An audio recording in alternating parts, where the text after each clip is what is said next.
Hey everybody, it's your friend Adam. I got a real quick video here for you, and it's on the topic of forgiveness again. I've been going round and round in my comment section with various people on the topic of forgiveness here. And my question is, the anti-theists have this premise that you can remove religious institutions and society will function just fine without them. And my counter claim is that, citation needed. We need to know that they're going to function. We need to know what these religious institutions are actually doing, how they operate in the economy of ideas, and we have to understand them before we can just uproot them because we may be pulling out vital institution that serves some purpose that we are not necessarily aware of.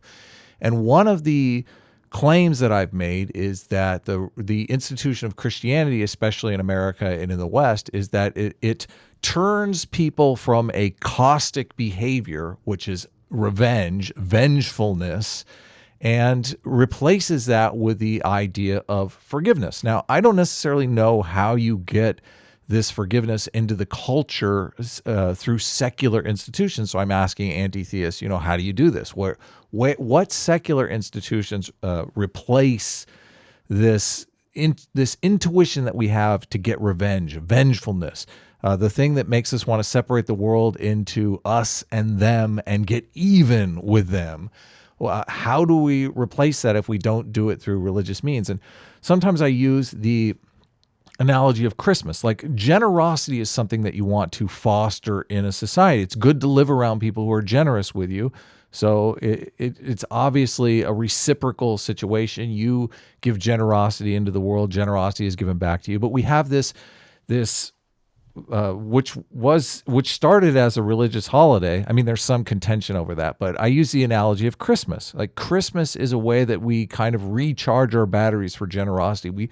We focus as a community, as a nation, on this time of year. The holiday season is about generosity. We all understand that. We renew how good it is to be generous, that kind of thing. And there's really nothing that renews our intuition towards forgiveness, separates us from being vengeful, wrathful, separates our normal biological intuitions to get even with people that wrong us, and substitutes this idea of, turn the other cheek, forgiveness, all those religious ideas.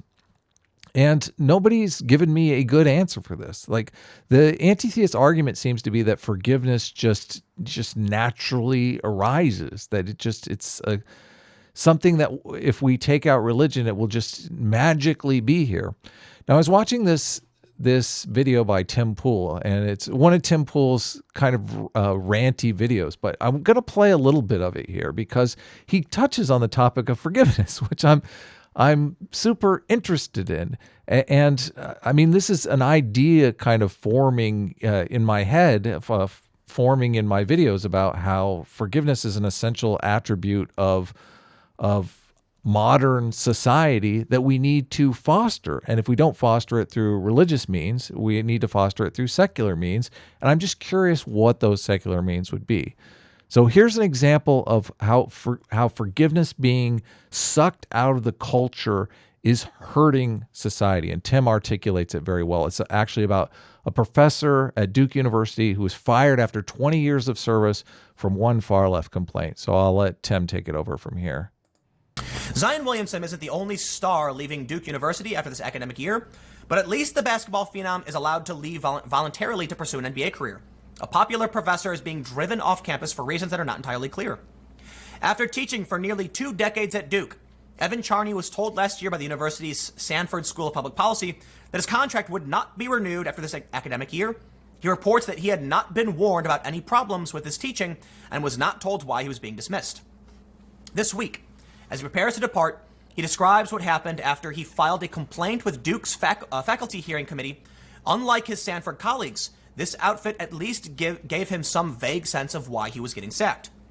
Professor Charney's tendency to provoke negative reactions and perhaps harm among some students in the classroom due to his confrontational teaching style, a style that had a tendency to be polarizing among students, particularly in a required Sanford course in which not all students could choose to have Professor Charney as an instructor. So we see this tweet here that's highlighted. Fabricating research will not get you fired from Duke, discussing controversial subjects in the classroom and thus violating the ideologically motivated safe space culture of critical theory. That will. Not that the faculty hearing committee agreed with the... So, and I just want to mention that critical theory or intersectional feminism, these are vocations that have kind of taken over our institutions that are based on vengeance. Like their idea is that there are historical injustices in the world that we should not forgive. we need to get even for. Now, until forgiveness for these historical injustices go away, you're going to have conflict in society. And the conflict that you're going to have is the same kind of conflict that Tim is articulating here. The decision to let him go, adding, the members of the panel were disappointed with Sanford's handling of Professor Charney's reappointment. Professor Charney was, for many years at Duke, a highly rated university decorated and for many, many students, beloved and formative professor. He was an asset to Duke. But perhaps the committee was not disappointed enough to save his job. The committee either could not or would not overturn the decision of Duke's Sanford School. Mr. Charney adds another curious detail. Last April, I was informed that my contract would expire in 1 year, and was then assigned to teach 2 classes of the very same required Sanford course, one in the fall and one in the spring, in which I supposedly had a tendency to harm students. If Sanford actually believed their own rhetoric, they would be guilty of knowingly endangering their students. So why did he lose his job? Without clear and specific allegations, Mr. Charney is left to opine. The answer, I believe, is twofold. First, the complaint of a handful of students concerning the events of a single class in which we discussed racism at Duke. Second, an administration willing to give this complaint absolute credence and greater weight than a record of 20 years as an outstanding teacher, and to distort that record to ensure a negative vote of the faculty. Welcome to the future. You can be a great person. 20 years ago did one thing wrong, and they will find it, and they will use it to destroy you. You can be a great teacher with 20 years at a university doing a good job, and they will destroy you if one group complains one time. Because there is no forgiveness. You want to know why apologizing makes no sense? Recently, Sargon of Akkad, while he's running for office, was asked to... I'm just going to let him go on for a little bit longer here. He's talking about the Sargon of Akkad situation. Sargon of Akkad won't apologize for past incendiary tweets that he made, and his logic is the same as there being no forgiveness. There's no reason to apologize if people aren't going to forgive you. Apologize for a comment he made on Twitter, and he refused. Majid Nawaz said, why don't you apologize? Sargon refused, and he was right to do so because there is no forgiveness. Apologies do nothing anymore. It used to be that you'd apologize. It was a learning moment. We'd move on, but not anymore. We can see a massive problem with whatever this culture is, and that they won't accept your apology. You can say it over and over again. They will never let it go, and they will take everything from you. You apologize, you prove them right, you are pleading guilty, and then they will punish you. The only thing you can do is circle the wagons and say, no. I was almost going to... See, now, how do we change this? How do we change this? This culture of, like, it's pointless to apologize because there is no forgiveness in the world. People do not forgive anymore. I've also pulled up this article here this is another contention that I have with the anti-theist community. The anti-theist community will say something like, well, just because these things were provided by religion, it doesn't mean that they can't be provided with secular means. And I respect that argument. I just want to know. I want to know, citation needed. What are these secular institutions that are going to replace it?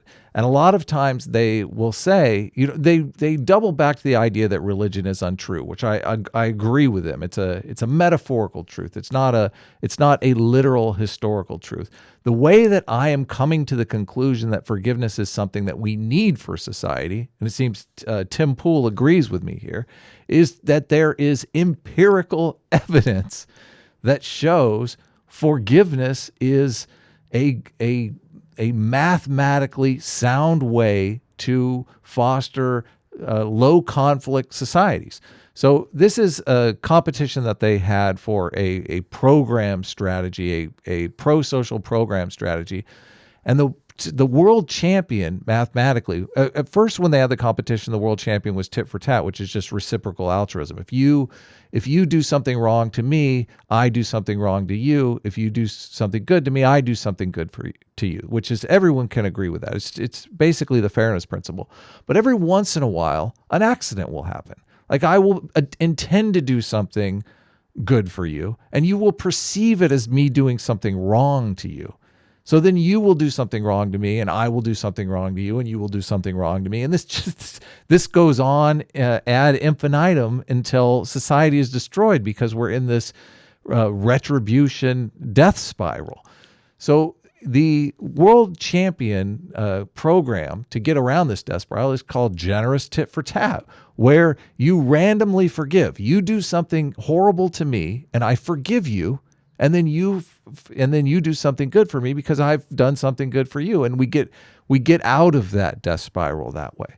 Well, society, like as Tim Pool articulates it here, we're in that death spiral.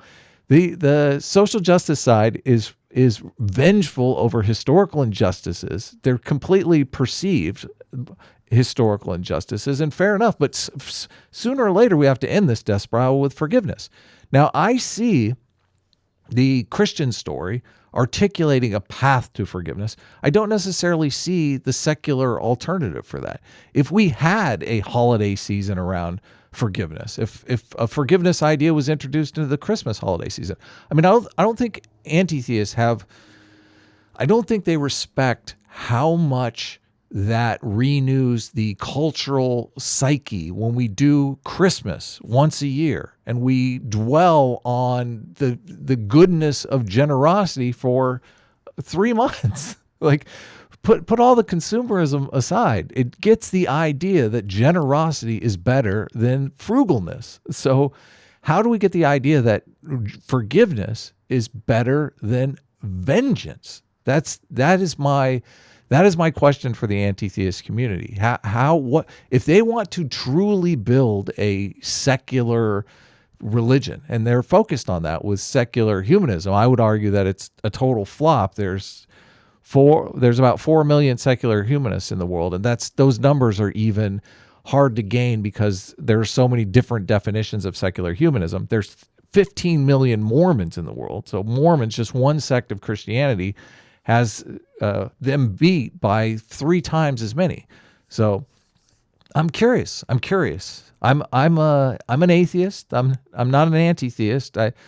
I separate the two, but I'm very interested in this conversation, and I would like to dive deeper into it. So let me know, obviously, your thoughts on this. If you have any ideas on where this secular forgiveness institution, or where forgiveness is entering the culture that I'm not aware of, that I could focus on.